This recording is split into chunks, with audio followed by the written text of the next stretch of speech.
Hello प्यारे बच्चों, स्वागत है आपका हमारे यूट्यूब चैनल सीखो G24 में।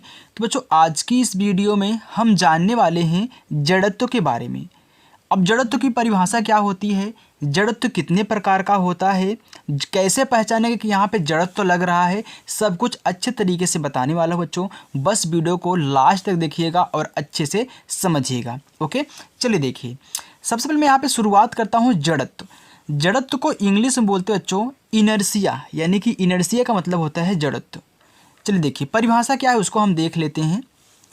किसी वस्तु का वह गुण, यानी कि ये जो जड़त्व है किसी वस्तु का वह गुण है या फिर प्रवृत्ति है जिसके कारण वस्तु अपनी विराम की अवस्था या गति की अवस्था में होने वाले परिवर्तन का विरोध करती है, जड़त्व कहलाता है।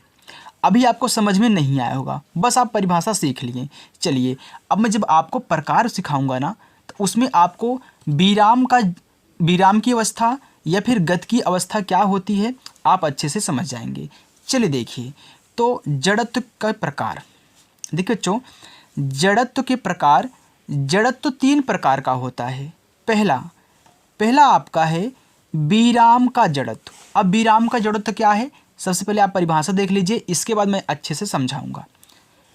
वस्तु का वह गुण जिसके कारण वस्तु अपनी विराम की अवस्था में होने वाले परिवर्तन का विरोध करती है, विराम का जड़त्व कहलाता है।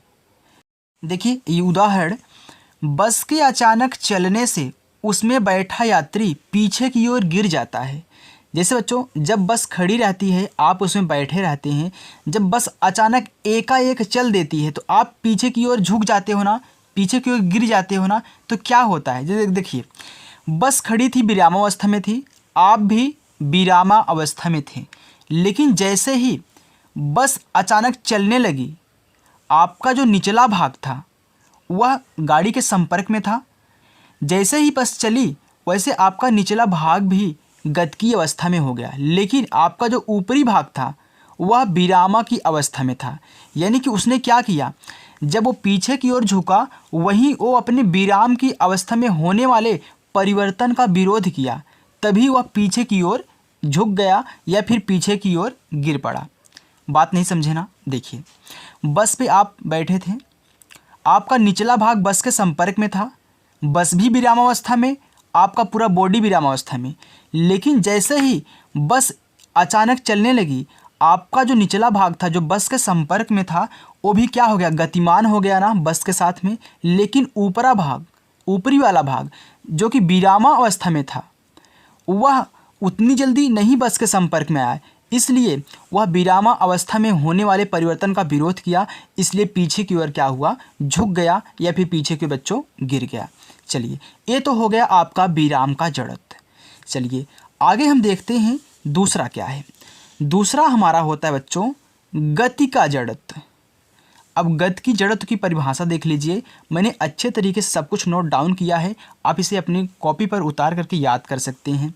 आगे देखिए, वस्तु का वह गुण जिसके कारण वस्तु अपनी गति की अवस्था में होने वाले, अब की बार गति की अवस्था कह रहा है, होने वाले परिवर्तन का विरोध करती है, गति का जड़त्व कहलाता है। देखिए उदाहरण, चलती बस के अचानक रुक जाने से उसमें बैठे यात्री आगे की ओर गिर पड़ते हैं। देखिए बच्चों, अगर कोई बस गतिमान है तो आप बस में बैठे हुए हो, आपका पूरा बॉडी क्या है, गतिमान है, लेकिन ध्यान देना जैसे आप बस में बैठे थे आपका निचला वाला भाग, निचला वाला जो आपका भाग है वह बराबर बस के संपर्क में था। जैसे ही अचानक बस रुक गई आपका जो निचला वाला भाग बस के संपर्क में था वो भी क्या है, तुरंत रुक गया, लेकिन जो ऊपरी वाला भाग था वह गतिमान था। वैसे तो आपकी पूरी बॉडी गतिमान थी, लेकिन आपका निचला वाला भाग बस के संपर्क में था, वो क्या हो गया, तुरंत रुक गया, लेकिन ऊपरा वाला भाग गतिमान था, इसलिए उसने गति में होने वाले परिवर्तन का विरोध किया। इसलिए यात्री यहाँ पे देखिए कह रहा है कि आगे की ओर झुक जाते हैं, इसलिए वह गतिमान थे ना, तो गतिमान था तो वह आगे जाने का प्रयास कर रहा था, इसलिए वह आगे की ओर झुक गया। राइट। चलिए अब देखिए तीसरा है लास्ट, दिशा का जड़त्व। मैं बहुत आपको बहका नहीं रहा बच्चों, यानी कि बहकाने वाला काम नहीं कर रहा हूँ कि आपको ऐसे फंसाए रहूँ, आपको ऐसे बताता रहूँ, नहीं, सिंपल जो बात है मैं आपको बता करके आगे चलता हूँ। दिशा का जड़त्व, वस्तु का वह गुण जिसके कारण वस्तु अपनी दिशा में होने वाले परिवर्तन का विरोध करती है, दिशा का जड़त्व कहलाता है। अब देखिए दिशा का जड़त्व का जो उदाहरण है उसको देख लेते हैं, इसके बाद मैं आपको समझाऊंगा। चलती हुई बस यदि अचानक अपनी दिशा परिवर्तित यानी कि बदल लेती है तो यात्री दूसरी दिशा में गिर पड़ते हैं। देखो बच्चों, अगर कोई बस है वह स्पीड से आ रही है यानी कि गतिमान है, तो आप उसमें बैठे हो, आप भी गतिमान हो, लेकिन बस क्या करे, अचानक सीधी चल रही है, अचानक दूसरी दिशा में मोड़ दे, तो जब आप यहाँ पे बस जो अचानक दूसरी दिशा में मुड़ रही है, देखिए अभी तक तो आप गतिमान थे आगे की तरफ, लेकिन तुरंत इसने क्या किया, अपनी दिशा को परिवर्तित कर लिया, तो आप किधर झुकोगे, आप इधर झुक जाओगे, दूसरी दिशा में आप झुक जाओगे। आप बैठे हो ना बस में, तो आप जानते होंगे।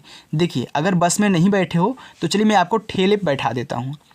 रिक्शा यानी कि ठेला होता है ना, कोई जो लड़का ठेला चला रहा होता है, अगर वह भी स्पीड में है तो आप ठेले के पीछे बैठे हो, आप भी स्पीड में हो। ट्राली की बात कर रहे हैं, आप ट्राली में बैठे हो ना, ट्रैक्टर में बैठे हो ना, वही काम।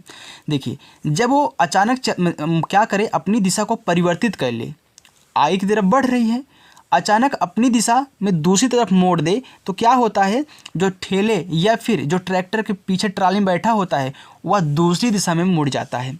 ओके बच्चों, तो यही आपका क्या है, दिशा का जड़त्व। यानी कि आप तो सीधे जा रहे थे, जैसे ही उसने बस को मोड़ दिया दूसरी दिशा में, तो आपने उसकी दिशा में होने वाले परिवर्तन का विरोध किया, इसलिए आप दूसरी दिशा में मुड़ गए। यही है बच्चों दिशा का जड़त्व। तो मैं आशा करता हूँ बच्चों आपको हमारी वीडियो पसंद आई होगी। बच्चों अगर आपको हमारी वीडियो पसंद आई हो तो वीडियो को लाइक करना, और चैनल पर नए हो तो चैनल को सब्सक्राइब करना। Thank you.